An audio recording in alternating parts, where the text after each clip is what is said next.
வழக்குகளில் உருவாக்கப்படும் காலதாமதம். உயர்நீதிமன்றம் கண்டனம். அனைவருக்கும் வணக்கம்.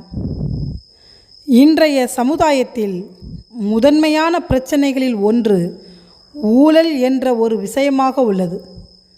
அடிமட்டம் தொடங்கி உயர்மட்டம் வரை இந்த வார்த்தை செயல்படுத்தப்படாத இடமே இல்லை என்ற அளவிற்கு சமுதாயத்தில் புரையோடி கிடக்கும் ஒரு புற்றுநோயாக இது வளர்ந்த வண்ணமே உள்ளது. இந்த ஊழல் விஷயத்திற்கு எதிராக நீதிமன்றங்களில் வழக்கு தொடரப்பட்டாலும் அடிமட்டத்தில் உள்ள ஒரு சிலருக்கு தண்டனை வழங்கப்படுகிறதே அன்றி இது தவிர்த்து உயர்மட்ட அரசியல்வாதிகள் மற்றும் அதிகாரிகள் தங்கள் செல்வாக்கின் காரணமாக இவ்வழக்குகளை ஏதோ ஒரு வகையில் தாமதப்படுத்தி நீர்த்து போக செய்து விடுகின்றனர். இதற்கு இவ்வகை ஊழல் வழக்குகளை விசாரிக்கும் காவல் அதிகாரிகளும் துணை போவதால் சரியான நீதி வழங்க முடியாமல் போய் தவறு செய்தவர்கள் எளிதில் தப்பித்துவிடும் நிலையே நீடித்து வருகிறது.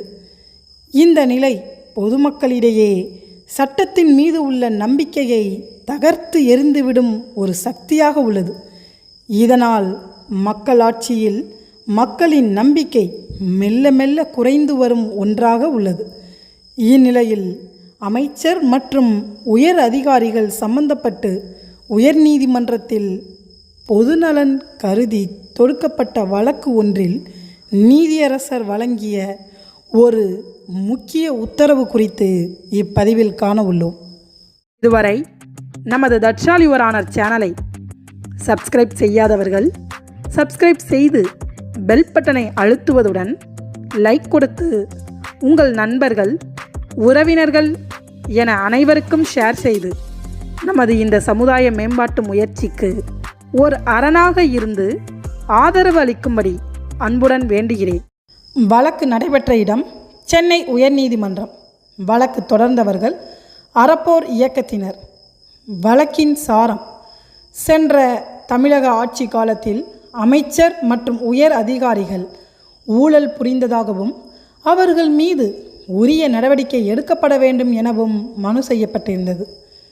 இவ்வழக்கு ஆமை வேகத்தில் நடைபெறுவதாக அரசு வழக்கறிஞரால் எடுத்துரைக்கப்பட்டது.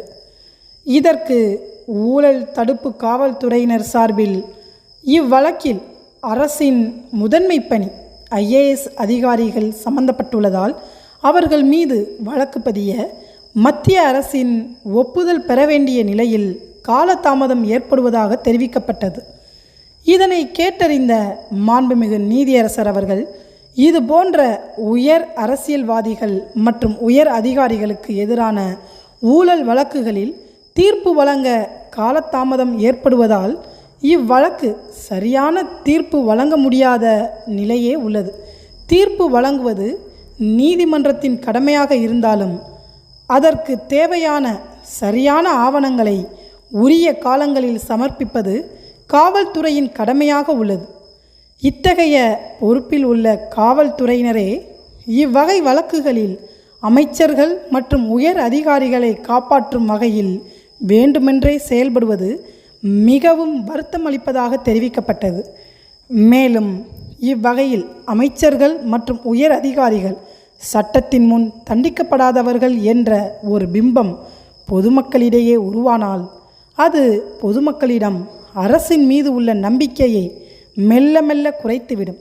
எனவே இது மக்களாட்சியின் தோல்விக்கு ஒரு காரணமாக அமைந்துவிடும் என தெரிவிக்கப்பட்டது. எனவே உரிய வகையில் விரைவான விசாரணையை நடத்தி உரிய ஆவணங்களை நீதிமன்றத்தில் சமர்ப்பிக்க உத்தரவு பிறப்பிக்கப்பட்டது. இத்தகைய வகையில் சில அரசியல்வாதிகளின் ஊழல் வலைக்குள் பணம் மற்றும் சில நிர்பந்தங்களுக்கு உட்பட்டு அரசினை வழிநடத்த வேண்டிய IAS அதிகாரிகளும் துணை போவதும் அவர்கள் அரசு இயந்திரத்தை தவறாக பயன்படுத்தி அதிலிருந்து சாமர்த்தியமாக தப்பித்து விடுவதும் பொதுமக்களிடையே பெரும் மனக்குமுறலை ஏற்படுத்தி வருவது நீண்ட நாள் துயரமே. தட்சால் யுவர் ஆனர் மீண்டும் புதிய சமுதாய சிந்தனை கருத்துக்களுடன் சந்திப்போம். நன்றி, வணக்கம்.